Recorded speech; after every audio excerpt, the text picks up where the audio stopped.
याकोबाचे पत्र अध्याय 1 मराठी. याकोबाचे पत्र अध्याय 1. याकोबाचे पत्र अध्याय 1. निरनिराळ्या विषयावर व्यवहार्य असा उपदेश. निरनिराळ्या विषयावर व्यवहार्य असा उपदेश. 12 वंशातील पांगलेल्या लोकास परमेश्वराचा व प्रभू येशू ख्रिस्ताचा दास याकोब याचा सलाम. माझ्या बंधूंनो, नाना प्रकारच्या संकटांनी तुमची परीक्षा होते, तेव्हा तुम्ही केवळ आनंदच माना.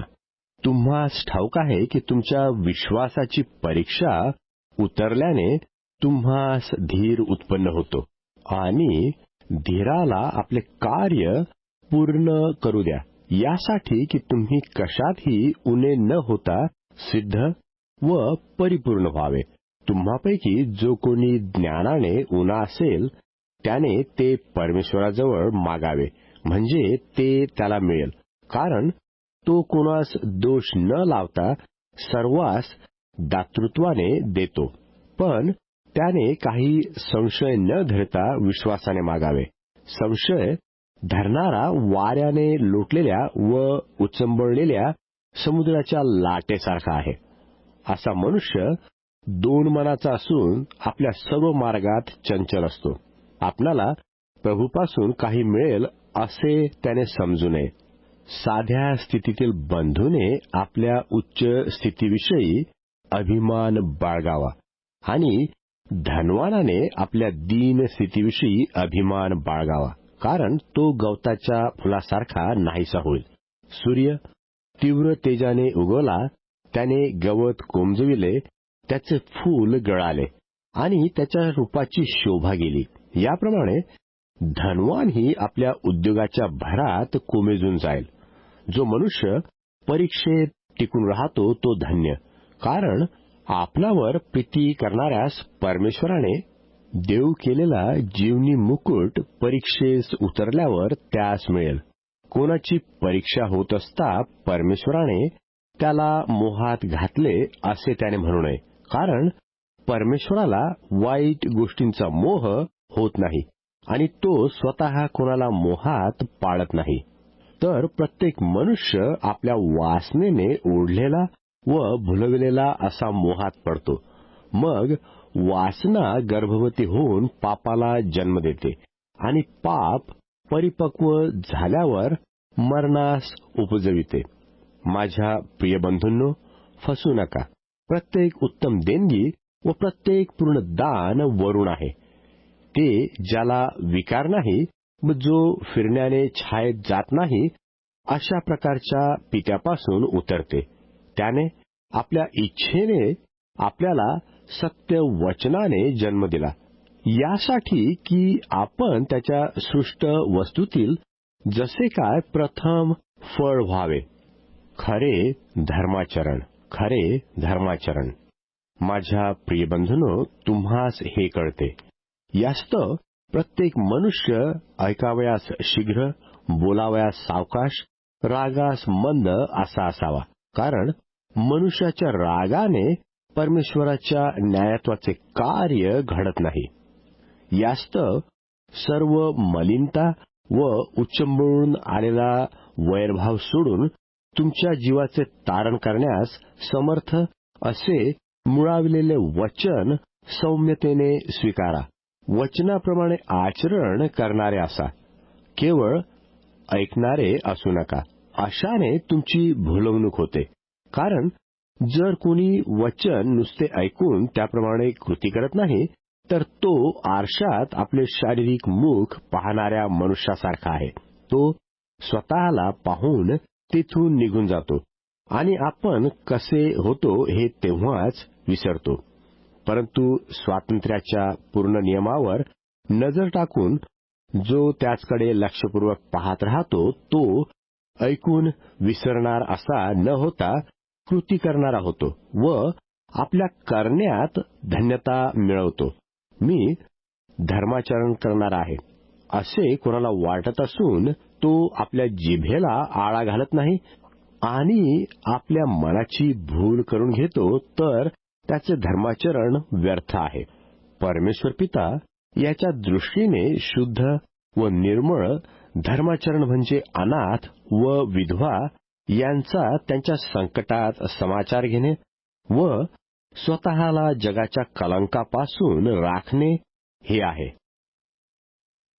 याकोबाचे पत्र अध्याय 2 मराठी. याकोबाचे पत्र अध्याय 2. याकोबाचे पत्र अध्याय 2.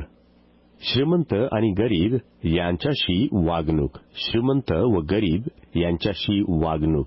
माझ्या बंधूंनो, गौरवशाली प्रभू म्हणजे आपला प्रभू येशू ख्रिस्त ह्याचवर विश्वास ठेवणाऱ्या तुम्हाकडे तोंड पाहून वागणे असू नये. सोन्याची अंगठी घातलेला व भडक वस्त्रे ल्यालेला असा एखादा मनुष्य तुमच्या सभास्थानात आला आणि भिकारी वस्त्रे पांघरलेला एक दरिद्री आला, तुम्ही भडक वस्त्रे ल्यालेल्या इस्माकडे नजर लावून म्हणता, ही चांगली जागा आहे, इथे बसा, आणि दरिद्र्याला म्हणता, तू इथे उभा राहा किंवा माझ्या पायासनाजवळ खाली बैस. तर तुम्ही भ्रांतीत पडला की नाही? आणि दुर्विचार बाळगणारे न्यायाधीश तुम्ही झाला की नाही? माझ्या प्रियबंधूंनो, ऐका.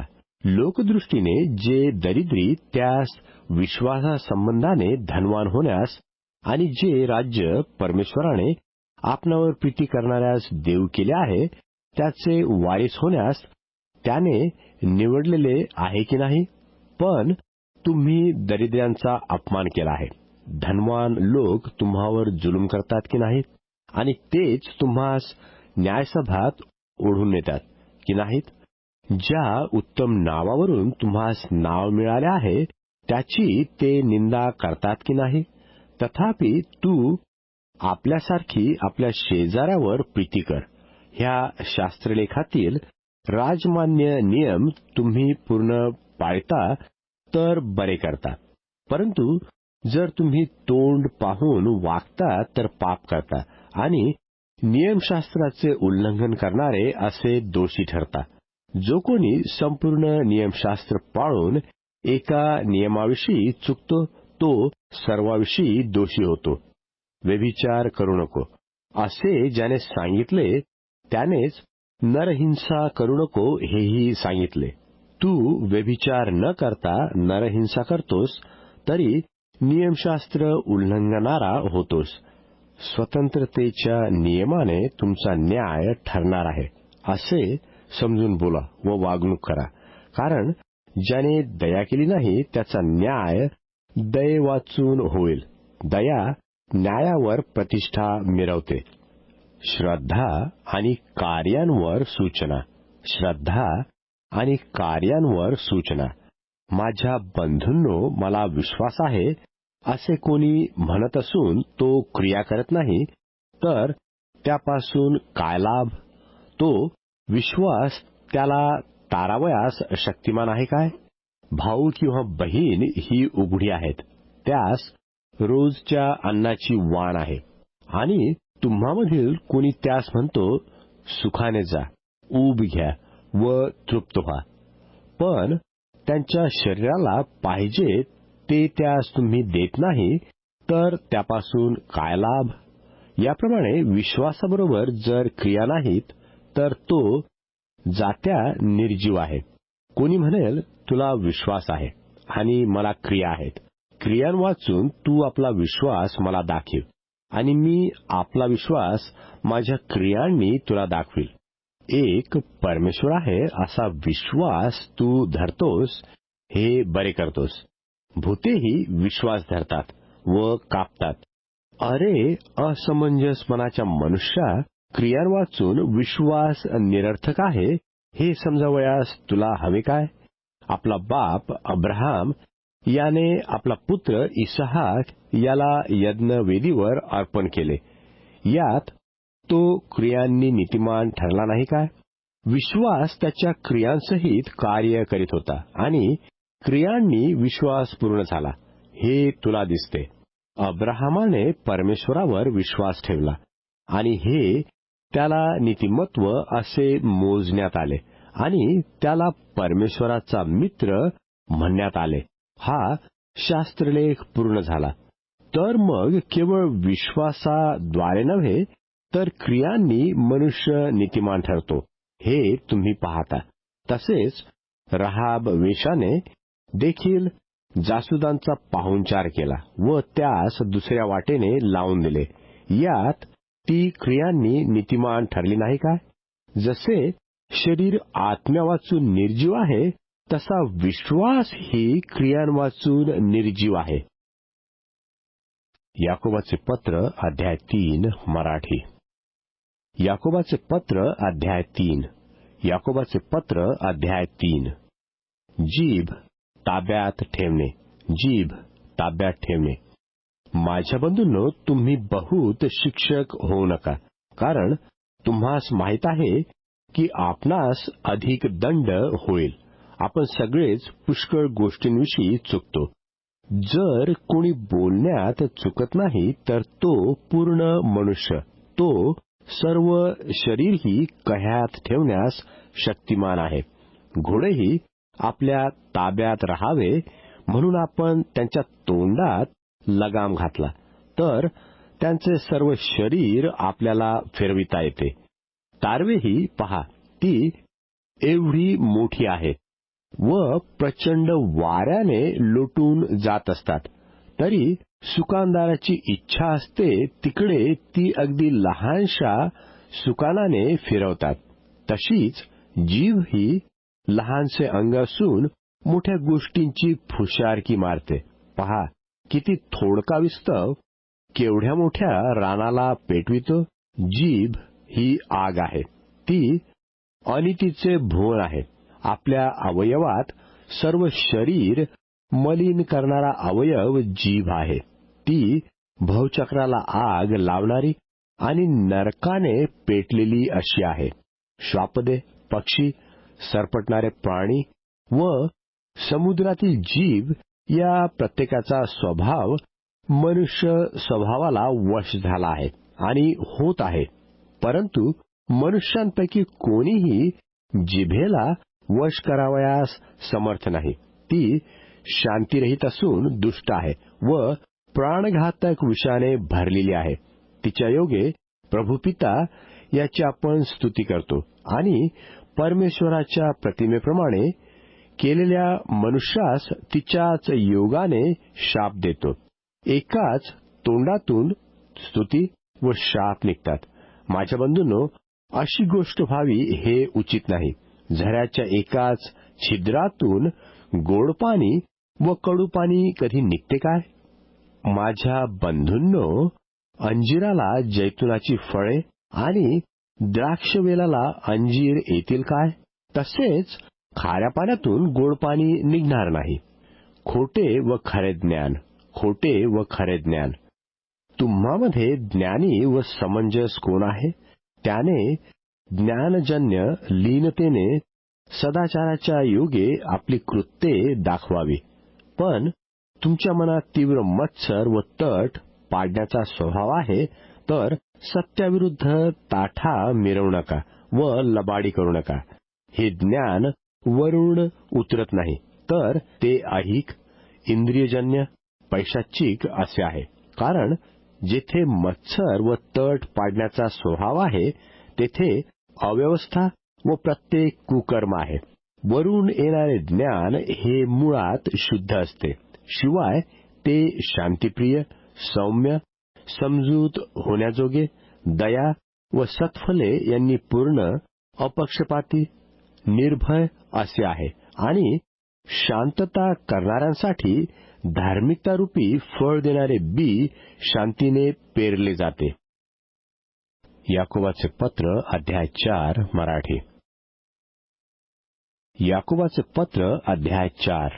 याकोबाचे पत्र अध्याय 4. पक्षकलहाबाबत सूचना. पक्षकलहाबाबत सूचना.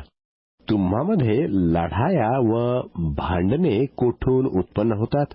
तुमच्या अवयवात ज्या वासना लढाई करतात त्यापासून की नाही? तुम्ही लोभ धरता तरी तुम्हास प्राप्त होत नाही. तुम्ही घात व हेवा करता तरी इष्टते मिळवण्यास तुम्ही समर्थ नाही. तुम्ही भांडता व लढता. तुम्ही मागत नाही, यामुळे तुम्हाला प्राप्त होत नाही. तुम्ही मागता, परंतु तुम्हास मिळत नाही, कारण तुम्ही अयोग्य प्रकारे मागता, म्हणजे तुमच्या चैनीकरता खर्चावे म्हणून मागता. अहो व्यभिचारिणो, जगाची मैत्री ही परमेश्वराबरोबर वैर आहे, हे तुम्हास ठाऊक नाही काय? जो कोणी जगाचा मित्र होण्यास पाहतो तो परमेश्वराचा वैरी ठरला आहे. जो आत्मा त्याने आपल्या ठाई ठेवला तो परप्रेमाची ईर्ष्या धरतो. हे शास्त्राचे म्हणणे व्यर्थ असे तुम्हास वाटते काय? तो अधिक कृपादान देतो. यास्तव शास्त्र म्हणते, परमेश्वर गर्विष्ठांचा विरोध करतो आणि लीनास कृपादान देतो. यास्तव परमेश्वराच्या अधीन व्हा, सैतानाविरुद्ध आडवे व्हा, म्हणजे तो तुम्हापासून पळेल. परमेश्वराजवळ या, म्हणजे तो तुम्हाजवळ येईल. पापीजन हो, हात शुद्ध करा.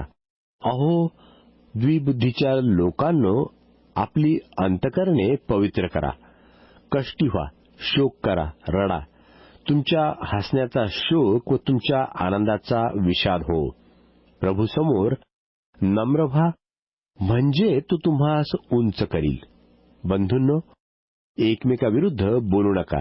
जो बंधूविरुद्ध बोलतो व आपल्या बंधूला दोष लावतो तो नियमशास्त्राविरुद्ध बोलतो व नियमाला दोष लावतो.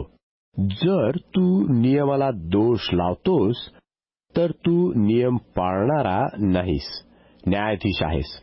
नियमकर्ता व न्यायाधीश असा एकच आहे. तो तारावयास व नाश करावयास समर्थ आहे. आपल्या शेजाऱ्यास दोष लावणारा तू कोण? बढाई मारू नये म्हणून इशारा, बढाई मारू नये म्हणून इशारा. आहा, जे तुम्ही म्हणता की आपण आज उद्या अमुक शहरी जाऊ, तेथे 1 वर्ष घालू आणि व्यापार करून पैसा मिळवू, त्या तुम्हाला उद्याचे समजत नाही.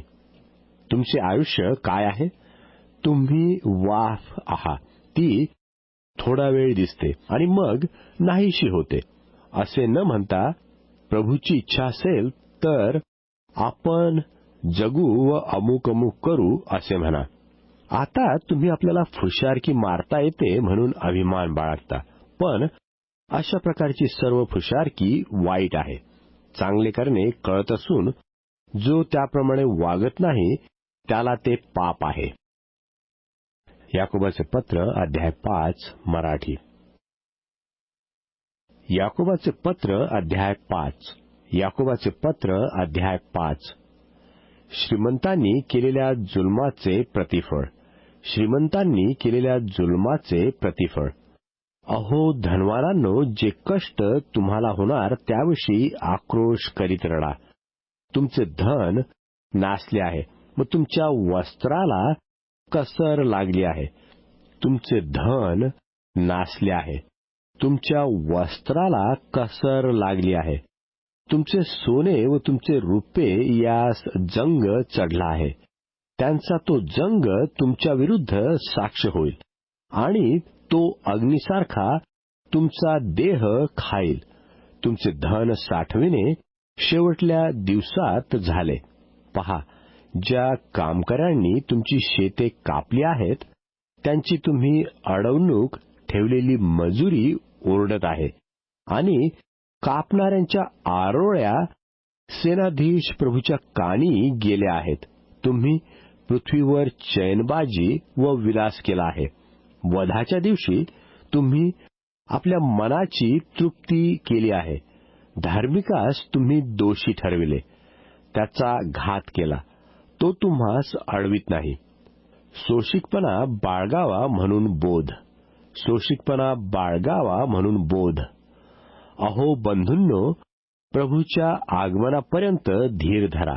पहा, शेतकरी भूमीच्या मोलवान पिकाची वाट पाहत असता त्यास पहिला व शेवटला पाऊस मिळेपर्यंत त्याविषयी तो धीर धरतो. तुम्हीही धीर धरा. आपली अंतःकरणे स्थिर करा, कारण प्रभूचे आगमन जवळ आले आहे. बंधूंनो, तुम्ही दोषी ठरू नये म्हणून एकमेकावर चिडून कुरकुर करू नका. पहा, न्यायाधीश दाराजवळ उभा आहे. बंधूंनो, जे संदेष्टे प्रभूच्या नावाने बोलले त्यांचे दुःख सहन व त्यांचा धीर याविषयी कित्ता घ्या. पहा, ज्यांनी सहन केले त्यास आपण धन्य म्हणतो. तुम्ही इयोबाच्या धीराविषयी ऐकले आहे आणि प्रभूकडून जो त्याचा शेवट झाला तो पाहिला आहे. यावरून प्रभू फार कनवाळू व दयाळू आहे, हे तुम्ही पाहिले.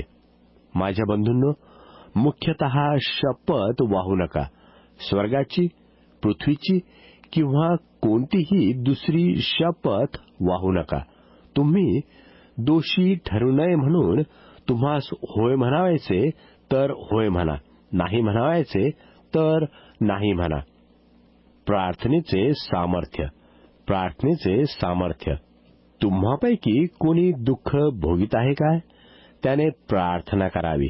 कोणी आनंदित आहे काय? त्याने स्तोत्रे गावी. तुम्हापैकी कोणी दुखनाईत आहे काय? त्याने मंडळीच्या वडिलांना बोलवावे आणि त्यांनी प्रभूच्या नावाने त्याला तेल लावावे व त्याचवर ओनवून प्रार्थना करावी. विश्वासाची प्रार्थना दुखनाईतास वाचवील. प्रभू त्याला उठवील आणि त्याने पापे केले असतील तरी त्याला क्षमा होईल. यास्त तुम्ही निरोगी व्हावे म्हणून आपली पातके एकमेकाजवळ कबूल करून एकमेकांसाठी प्रार्थना करा. धार्मिकांची प्रार्थना कार्य करण्यात फार प्रबळ असते. एलिया आपल्यासारख्या स्वभावाचा मनुष्य होता.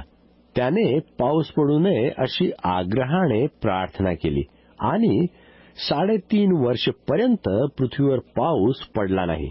पुन्हा त्याने प्रार्थना केली, तेव्हा आकाशाने पाऊस पाडला आणि भूमीने आपले फळ उपजविले. माझ्या बंधूंनो, तुम्हामधील कोणी सत्यापासून बहकला आणि त्याला कोणी माघारे फिरवले तर पापी मनुष्याला त्याच्या भ्रांतिमय मार्गापासून फिरविणारा तो त्याचा जीव मरणापासून तारील व पापाची रास झाकली असे त्याने समजावे.